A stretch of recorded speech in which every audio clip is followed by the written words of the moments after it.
back to FEMM. So it's funny. So we're talking about reacting to FEMM, right? And then they came out with a video like 2 days ago, pretty much. Yeah. It was so FEMM dropped Out of the Clouds, which Ryan already reacted to, from the new album Tokyo X Machina or Machina, something like that. Yeah.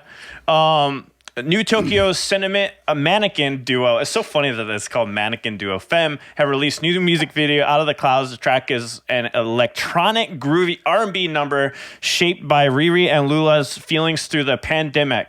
So it's also the second new music video from the release from the latest album.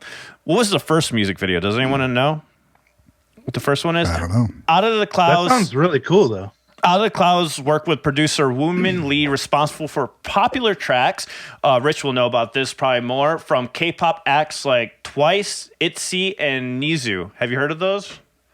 Twice is one of the top three, probably. They're a big one. ITZY is a newer one. They've only been around for a couple of years, but they got steam hard. They're getting up there too. They're going to be they're probably top 10 already, honestly, like popularity wise. The last one, Nizu, I've never heard of before. That's brand new for me. That's a new one. The music video is directed by Muto and is the first time the Japanese filmmaker has worked with FEMM, having previously directed videos from Venga Boys, Kelly Rowland, and Ayumi. It's also sees FEMM switch from pop and girl-like aesthetics found in previous video We Got Each Other in favor of more mature, beauty-oriented hair and makeup styles. More mature. I like that they're doing Boys that. Got Money. They're maturing the mannequins. The mannequins are growing for us. Do you guys know who? I just noticed that name up there when you read it. What? Kelly Rowland. I think that's one of the girls from Destiny's Child. Remember Destiny's Child? Yeah, exactly. Yeah, I was just about to say that. I was like, wait a second. But I'm almost positive. Yeah. I thought this was interesting because Rich and I were just talking about last week, right? We were saying about how that it sounded like more K-pop-ish, right? Like it had that quality.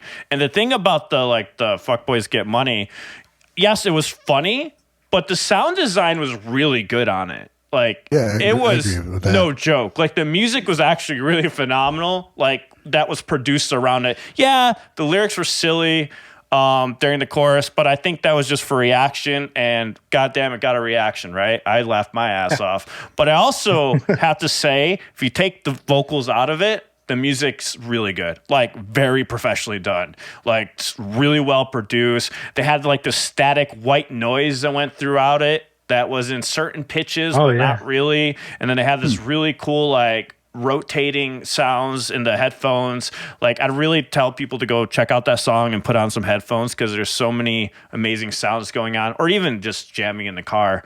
Because it wasn't just like, oh, there's a bass and some keys and somewhat. It was like actually pretty intricate sound design wise compared to entertaining pop songs. I agree. I think also there's this is gonna be a weird comparison to make, but the drums kind of reminded me of "We Will Rock You" by Queen.